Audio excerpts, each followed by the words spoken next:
What's up, everybody? Welcome to Transition Tuesdays. For this Tuesday, June 22nd, 2021, I am your host, Russ Williams. I'm so glad you could be here today. Ladies and gentlemen, I know you could have been anywhere in this world today. I know you could have been anywhere in this world today. But you decided to be here with me, and I appreciate that.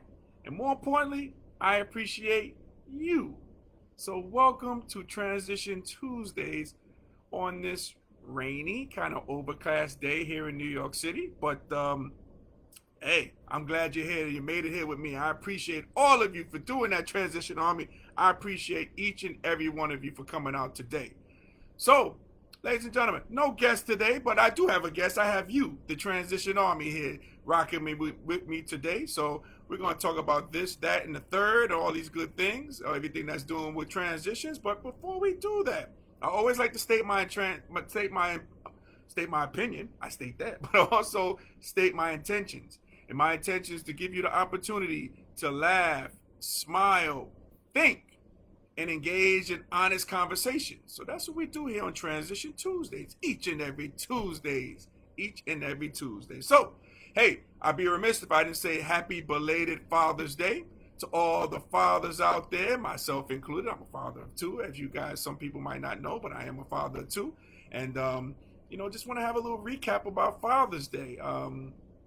Shout out to all those good fathers, all those fathers out there who, was cooking on grills or giving their advice, to grandchildren or their own children or what have you, all that good stuff. But, for me, I had a great Father's Day. My good friend Felicia, she really did it up. Had breakfast, had dinner, a great conversation, talked about fatherhood and all that good stuff. So shout out to you, Felicia. I appreciate you for really being there for me for Father's Day. I really appreciate that because, for me personally, my daughters, my two kids are outside of the state, so I didn't get a chance to see them, but we did talk. So that was a good thing. That was a good thing for Father's Day. But, all those fathers out there, reach out to me. Let me know, how was your Father's Day? How was this special Father's Day? Because every year is different, and every time is a Father's Day, it's a special time as well. Gina says, what's up, Russ? Breakfast and dinner? Yes. Breakfast and dinner. That's right. Yes. Breakfast and dinner. Yes. We did that. So, yeah. Yep. Shout out to your dad, Gina, too. Shout out to your dad as well, and all the dads out there as well, too. So, yeah. Great time. But, Father's Day is, if your if your dads are still with us, it's always a good idea to reach out to them. And hopefully, you got a chance to talk with them, your dads who are there, or maybe the dads who have passed away, keep them in your memory and honor them, on this Father's Day and every day that you can as well. So it's always a good thing. Oh, my man Terry says, Father's Day, all my kids were nice enough to call and let me watch the U.S. Open. There you go.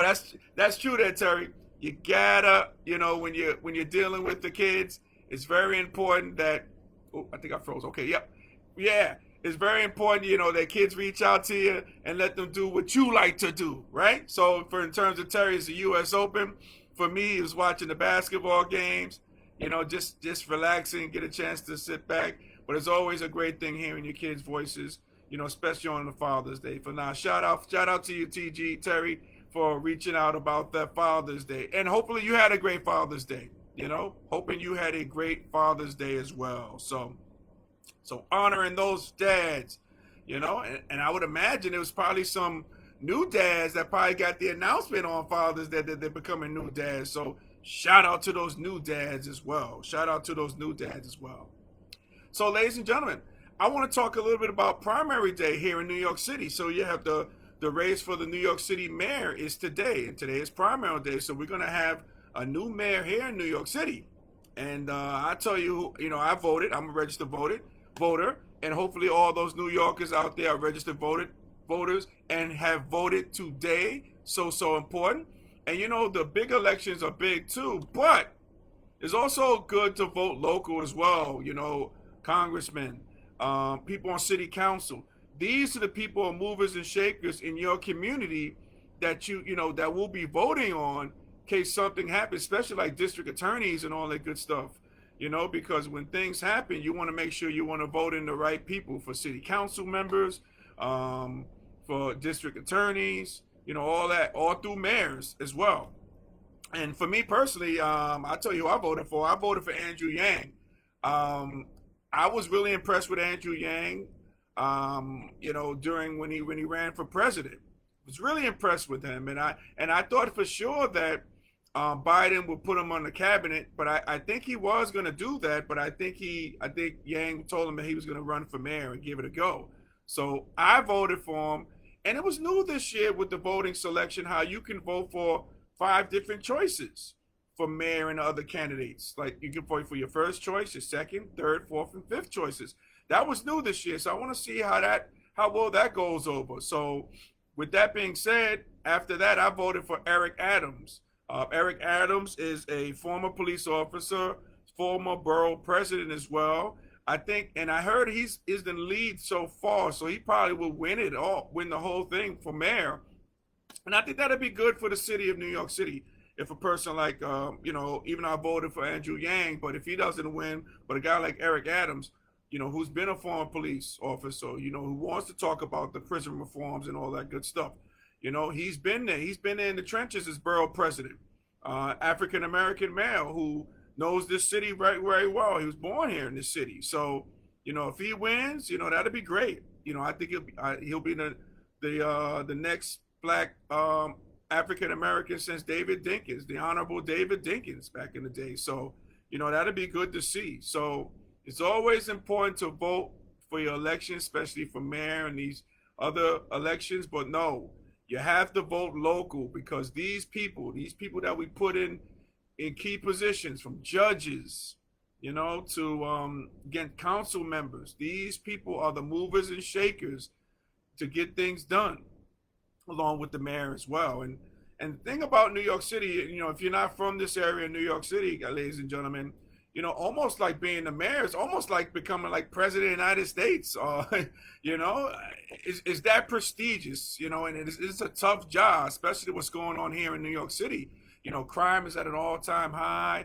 Assaults are really high. I just recently saw that troubling video of one young guy was, shooting another person, and these kids were almost in the crossfire of the shooting. Thank God they did not get shot at all, but I was horrified watching that. So, crime is up at an all-time high. Assault, people are exiting New York City as well. So this next mayor, whoever's going to be, Eric Adams or Andrew Yang, got to address these issues and how you can keep people here in New York City. So that's going to be, I guess, number one priority, besides the pandemic. Obviously, that takes precedent, I would imagine.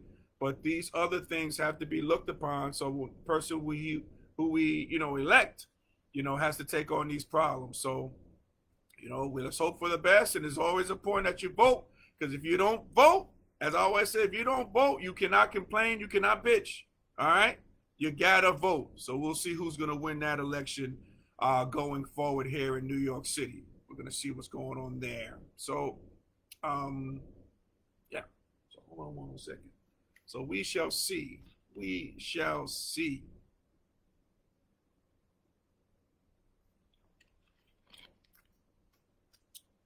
So, want to make another transition and talk about some things that, in current events. Since I don't have a guest today, which is cool, but I got the transition on me, so I do have a guest. All right, but just reading the headlines, and I want to read this to you guys, and I want to get your thoughts on it as well. Las Vegas Raiders defensive lineman Carl Nassib made history Monday when he announced in an Instagram video that he was gay, making him the only active NFL player to be openly gay. Now, key facts about Nassib. Now, he, as part of his announcement, Nassib said he will be donating $100,000 to the Trevor Project, which focuses on suicide prevention among the LGBTQ youth. So that's a noble thing for this young man to be doing. And Nassib, who is 28 years old, has played 5 seasons in the NFL after being drafted out of Penn State in 2016.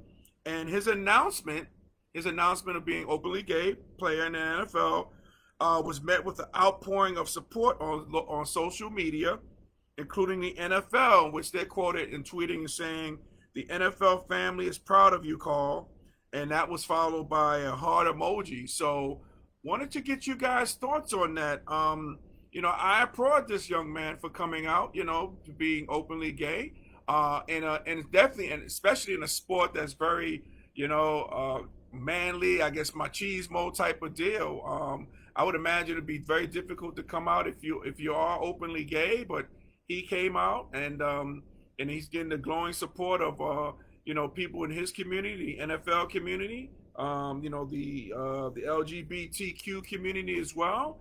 And I think it's a great thing. I think it's a great thing. And him donating $100,000 to that Trevor Project, which focuses on suicide prevention on the LGBTQ youth. I think that's a very important thing because we're finding that we're seeing that a lot.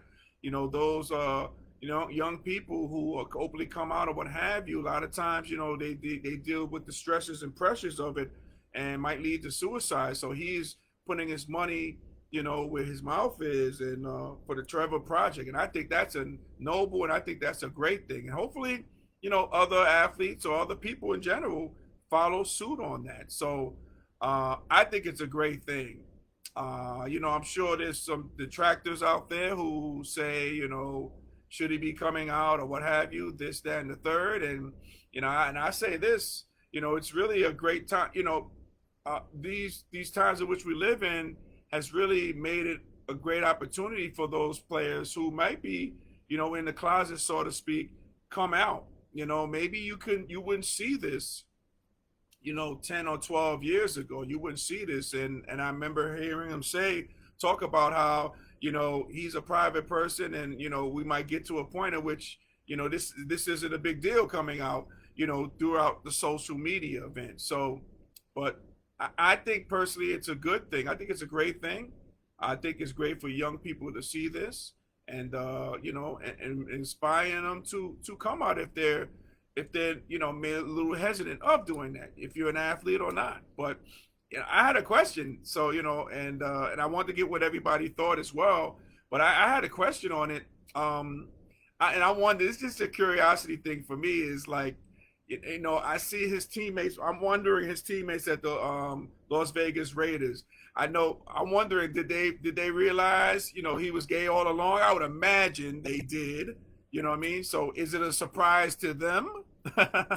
Is it a surprise to his family or what have you, or the people he might be involved with? So, I'm really curious about that. Me personally, I don't think it was a surprise to your teammates, because when you play athletics, especially maybe college or pro on that level, your teammates know who you are, or your teammates know your preferences. Your teammates know everything that you do to the toothpaste that you use. So I don't think personally it was probably a surprise to the teammates that he came out. And I would imagine it was probably such a weight that was lifted off his shoulders by coming out, but probably for his family, friends, and and teammates too. So, but I'm very interested to see.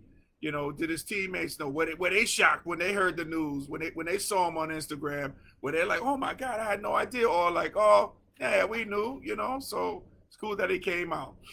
We got my man Chris B. Williams, Uncle Smoothie, joined the program. What's going on, Smooth? What's up, man? Welcome to Transition Tuesdays. welcome, welcome, welcome. So yeah, it's it's a, it's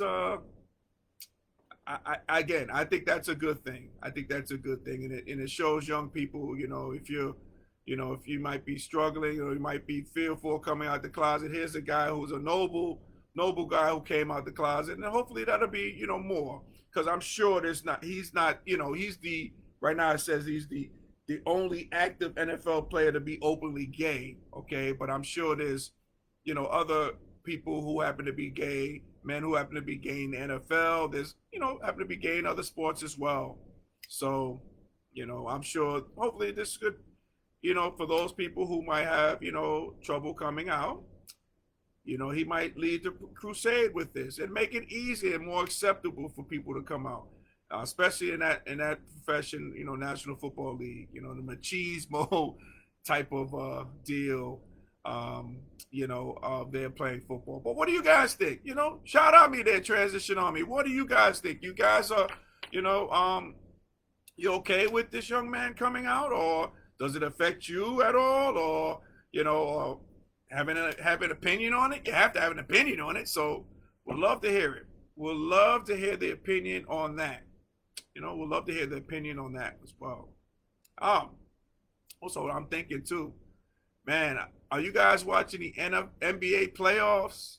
Man, I tell you, a couple of things about the NBA playoffs. Man, there has been some major injuries. There should be major injury. I mean, there were major injuries, in the NFL playoffs. And I'm looking at Terry says he has to be commended for his. Hold on one second. I'm just gonna scroll up here. All righty. So Terry says he has to be commended for his courage. I suppose he was not here for several years. How much muttered criticism he gets on the field and how much good old-fashioned ball busting in a good way he'll get. Also, how long until number 2 shows up? Good question, Terry. That's true. Good question. Well, maybe he might make it easier for number 2 to show up, 2, 3, 4, and 5. A domino effect. Because again, and I can clearly say this. I'm sure he's not the only gay football player in the NFL. I would imagine that's not the case. Okay, so we'll see. We'll see. I'm sure he's gonna get. He's gonna get some busting. Either way. With teammates, like you said there, Terry. I can see teammates. Busting his rump a little bit, saying like, oh, why we knew all along. What you're doing and making a big deal out of it. Just playing around with them because again, when you're teammates with somebody and you're living with your teammates more than you do your family members, your teammates know your preferences. Your teammates know everything about you. So again, I'm sure they're not shocked. But yeah, good question, Terry. Try how long will it take for number 2 to show up? And so we'll see. Because again, times have changed. 10, 12 years, it'd probably been tougher, coming out as a gay football player, a football player who has happened to be gay, stuff like that. So we'll see. We shall see. Let's see what else we got. Let's see. Oh yeah. So Terry says Jackie Robinson made it easy for Larry Doby. Absolutely, you're right. Yep. By him being the first, African American to play. Yep. Made it easy for Larry Doby. Guys like that. No doubt about it. No doubt about that. Yep. So it's like the old saying goes, the first nail gets hit the hardest. You guys ever heard that saying before? But maybe I just made it up. I don't know. But the first one, usually the first one, gets the most heat. And that first one opens the door for the rest of the people to have the smooth transition to what they do. Yeah. But NBA playoffs.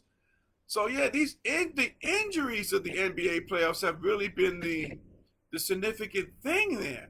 I mean, major guys, Kyrie Irving going down for the Nets, Leonard going down for the Clippers, CP3, man, Chris Paul having COVID, and the health protocol.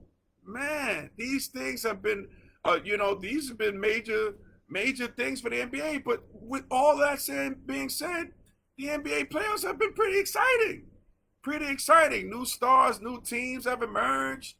It's been pretty cool, man. It's been really cool to watch and sing, and all this good stuff. It's been tough. I saw the Nets, Brooklyn Nets, they took an L, man, with, like I heard somebody say with KD, he took that 3-pointer. They said he only wears a size 16, but if you'd had a size 15, that 2-pointer would have been a 3-pointer. So it's been interesting to watch. It's been exciting to watch so far.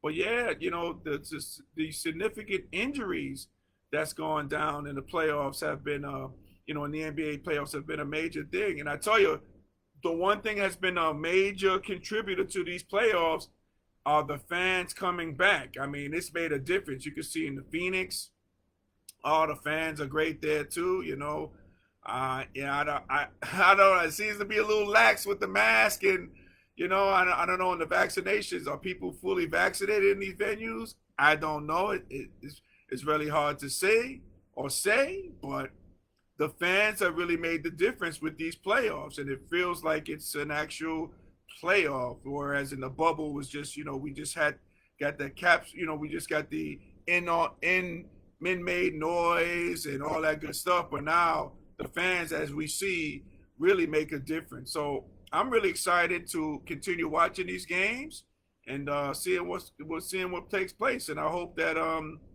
hopefully everybody is enjoying the games and the pomp and circumstances that the NBA does. I mean, it's like a game every day for a month. So if you're an NBA fan, this is your fix with these games. So, hopefully you're enjoying that, but we'll see. But it's been very interesting. It's been very, very, very interesting, the NBA playoffs. And, we're going to have a new champion. We're going to have in these last two teams, I think 3 out of the 4 teams that are left have never won an NBA championship. So we're going to see, crown a new NBA champion, and new stars are developed during the playoffs. So I'm with all of it. I'm with all the smoke. So keep coming, NBA. I'm loving it. I'm loving it.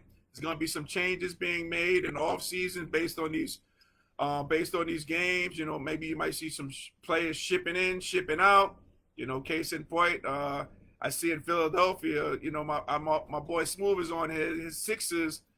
Ben Simmons, I don't know, man. I don't know with the Sixers fans. They might not allow him to come back to get a cheesesteak on his preseason. I don't know. Who knows? But, man, I mean, stars are born. You're seeing Trae Young, in the Atlanta Hawks, man. Oh, man. Trae Young is a guy with that, that cold gesture and all that stuff. I want to hate on the guy, but I love his moxie, so I gotta root for the young guy. I gotta root for him. I gotta root for the guy, man. Even though he beat my beloved Knicks, but I gotta root for the guys. But again, stars are developing in these playoffs. Stars are developing and forming. So I'm all for it. I'm all for the smoke, and I'm gonna watch the games tonight. I think the Suns play tonight.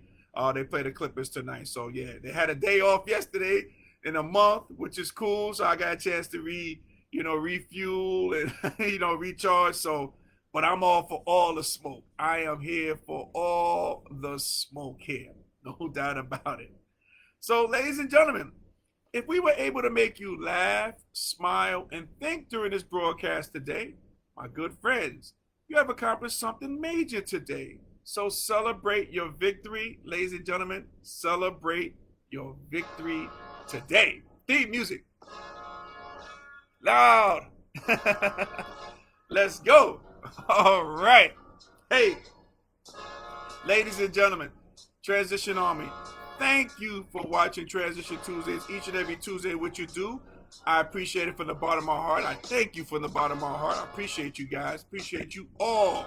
And now, if you've seen this show or many other shows, you can always catch us on our YouTube channel, which is Transition Tuesdays. So when you go on there, make sure you like and make sure you subscribe before you leave the YouTube channel, Transition Tuesdays. I would appreciate it if you do. Really appreciate it. Really, really appreciate it. And also, if you haven't followed me, what's going on? Why aren't you not following? Okay, you have an opportunity to do so. You can follow me on Instagram at rwilltransitions. That's R Will Transitions. Okay, you can follow me there.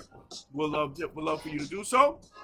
And shout out, major shout out, and I'm gonna give you guys a clap, which is the Transition Army. All right, I'm gonna give you guys a clap today because you guys came out today for me.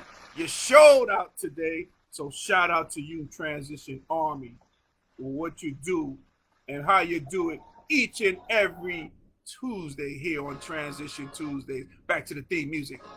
Here we go. And also, those pictures that you see up there, not my jersey, not that one. You can't get that one. Okay, that one's not for sale. But the 2 other items that you see there, okay? My daughter Anissa go to her YouTube page, Art by Anissa. You can pick up these great portraits like this, but there's many more. These two are gone because I have these, but there's so many more for you to choose from. Unfortunately, you can't get these, and you know you can't get that one over there. But you can go to Art by Anissa, Art by Anissa, Anisa, on her Facebook page, and purchase one of your portraits. She has something for you. Make sure you check it out. Go by there and see it, okay? So, ladies and gentlemen, my transition army, as we say in parting, happy transitioning, and we'll speak to you soon. Take care, everybody. God bless.